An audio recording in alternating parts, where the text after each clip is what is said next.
Steve Jewin for MMA Mania. This interview with Caros Fodor, the future of the lightweight division in World Series fighting, was conducted on January 8th, 2016, ahead of his World Series Fighting 27 Decagon debut against Mike the Martian Ricci. You don't want to miss it. January 23rd at the FedEx Forum in Memphis, Tennessee, airing live on NBC Sports. Without further ado, let's talk to the brother of superhero MMA fighter Phoenix Jones, the man known as The Future. Hello? Hi, Caros Fodor. Yes, sir. Hi, this is Steve Jewin from MMA Mania. How are you today? Doing very well, sir. How are you? I'm great. Thanks for taking the time. I appreciate it because I'm working on World Series fighting coverage for Mania, and you've got a big fight coming up on January 23rd with Mike Ricci. How's the preparations going? No, man, it's going really good. I can't complain. Body's healthy, cardio's right on point, weight's down, so everything's going great. Seems like this has been a long time coming because we got the news that you signed back in September. It took a little while to put this fight together. What was the holdup? I'm not really sure. You know, we had a couple of cards or dates that we thought were going to happen, and they just ended up not happening. So I'm really not sure what the politics behind it was. They called it this, and it was the main event option. So I was pretty excited to get it. Almost seems like maybe this is just a coincidence on how they chose to title it, but they call the show Future Champs, and your nickname is The Future, so it feels like it's tailor-made for you.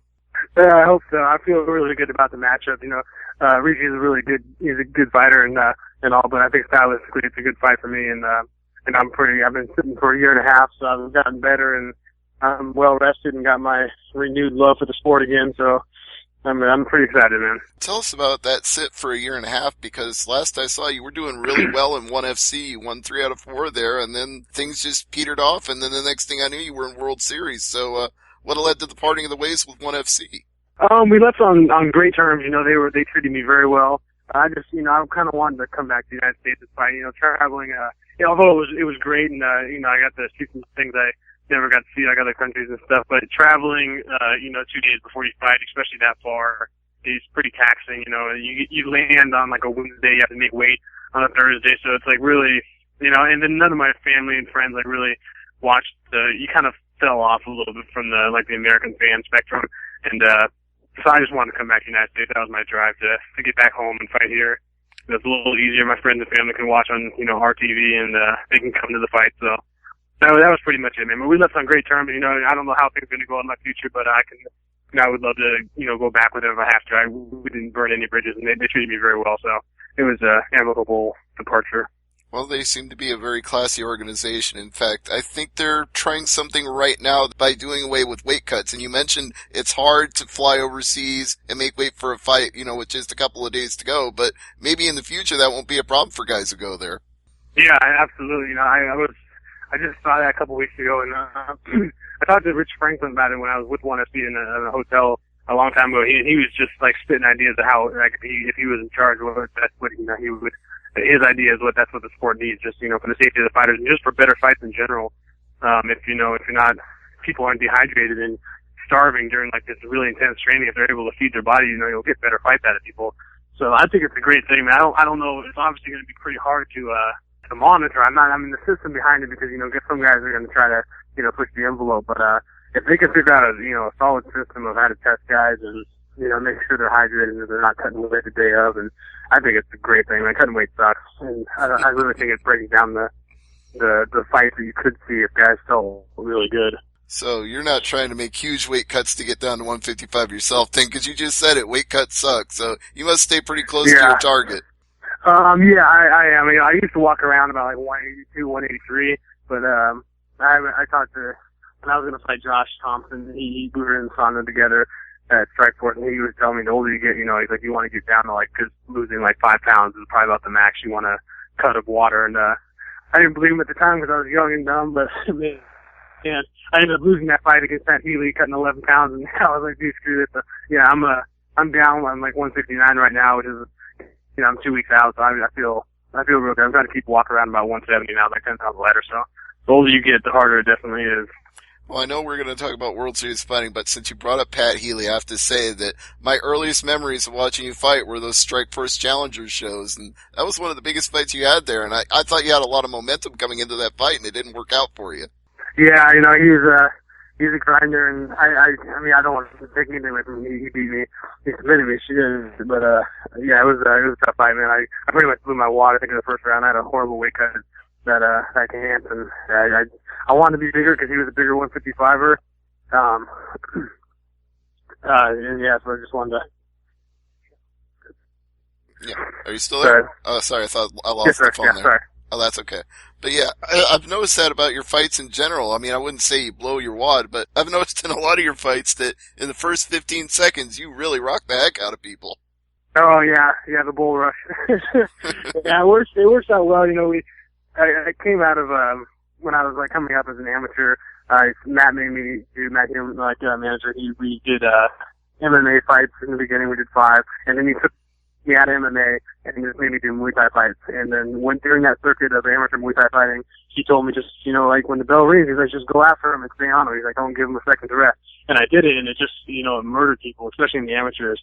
So I kind of took that, it kind of followed back with me when I turned pro, and, you know, tried to just put pressure on people from the beginning. And a lot of those guys are training like that in camp, you know, like, it's a lot of them, well, some of them anyways, it can take a lot out of them. They're just not used to that, to fighting the entire 5 minutes. So, but then it can backfire when you get tired doing it, and the guy's in better shape.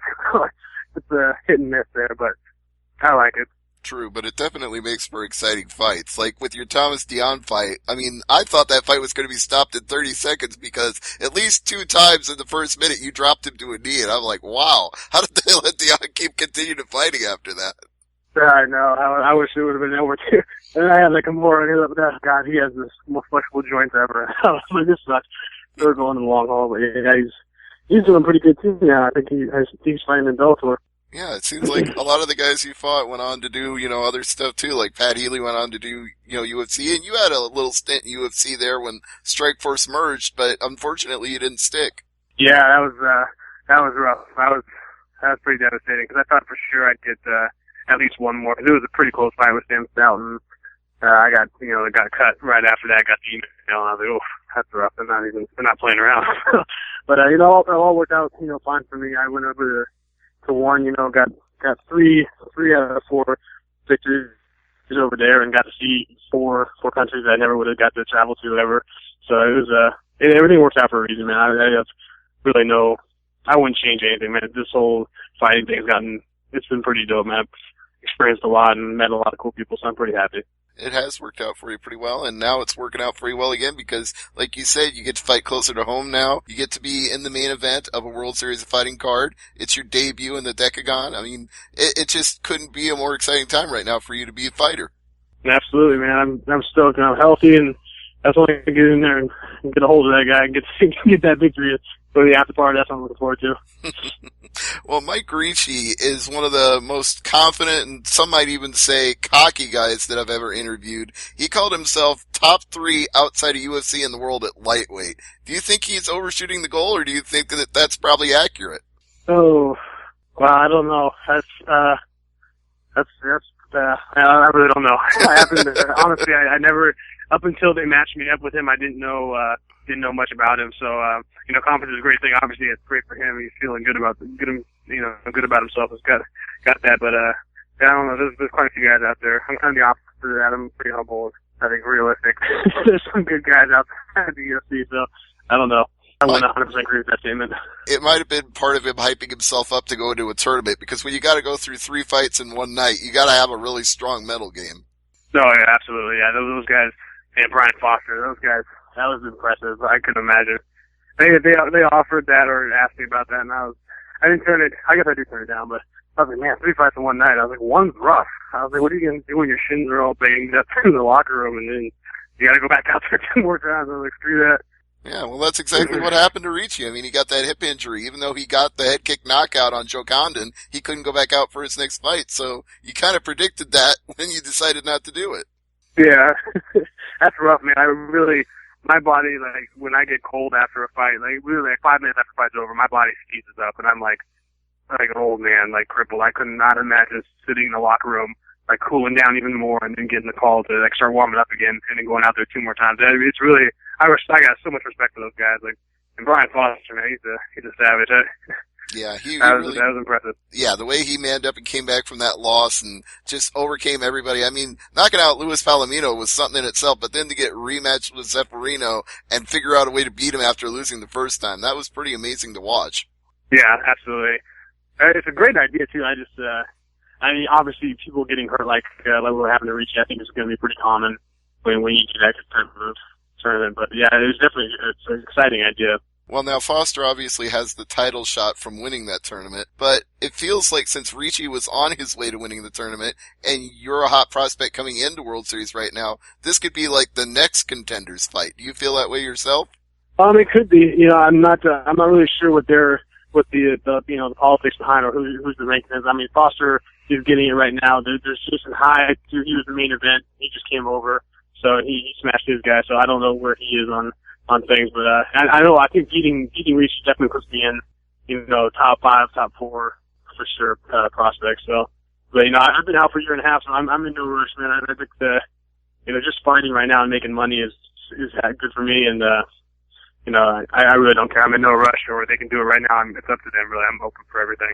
Well, yeah, I think that's a fair policy, but at the same time, like you said, you beat a guy like Ricci who's got a lot of hype behind him and he's got a lot of confidence in himself. It definitely puts you in the mix with guys like Ian Foster, so we'll see how it plays out. Yeah.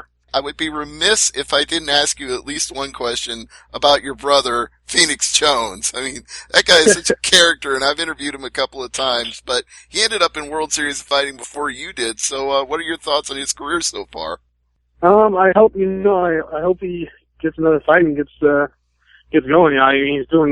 He's great for the fans. Love him. He's a character. He's he's been. So, I mean, you can't ask for anything, but I think he's like a promotions like wet dream. You know what I'm saying? Like he's really, really good at selling tickets and getting the crowd hyped. When he fights you, man, he doesn't hold back. He's always never has a boring fight. Never. I mean, it's always like you're off your feet because normally he's losing, and then he comes out and finishes, knocks him out, and so he's like got the comeback. So I've never seen him have a boring fight, and I wish him nothing but the best, man. And if they want us to scrap, which I think that'd be very exciting too, man. He could hype that up pretty good. Me and him would actually love to do it. So. Really? I guess that thought never even crossed my mind of the two of you fighting each other, but you'd be down for that, you're saying. Oh, absolutely. Yeah, no, me and him have been talking about that for years. We're waiting for somebody the money's obviously got to be right, because one of us, whoever loses, is going to be a little butt sore for a while. So I want the money to be good enough to make it easy. But, me and him would 100% do that. And I think we got a good background story to hype that up out of any two brothers I know. Well, I mean, the only question then would be if he's going to come out as the crime-fighting superhero of MMA, what would you be? Would you be like his arch nemesis? Would you be the evil villain then? Oh, God. Oh, man, I don't care. Whatever they want for money. But, I'm not into the superhero thing, so I don't really know. So you've never been out fighting crime on the streets of Seattle then? That's just, you've never good even God, tried no. that. No. Oh, Lord, no. Yeah, well, it takes a special kind of personality to be able to pull that off, and he's definitely special, but I think you're special too. You got the nickname The Future, so, somebody very early on tagged you as special with that nickname. Where did you first get it? It was my buddy Josh Baker in the gym. There's a group of like 10 of us fighting amateur, coming up, and my nickname used to be Professional. From the movie with the assassin, like with the little girl. Oh, so I was like the professional, but and then Josh just started laughing with Fodor. He started huge all the time. Like, hey, huge, and then it turned into Future, and it just stuck. So he nicknamed pretty much everybody in the gym. But yeah, I came from Josh Baker. Funny guy. Awesome dude. It seems like it's fitting. Like I said, it's going to be the Future Champs edition of World Series Fighting, and the Future is fighting in the main event against Mike Ricci. So I guess I want to give you this chance before I wrap it up to make any plugs, thank any sponsors, social media, get whatever you want out there, and I'll include that as well.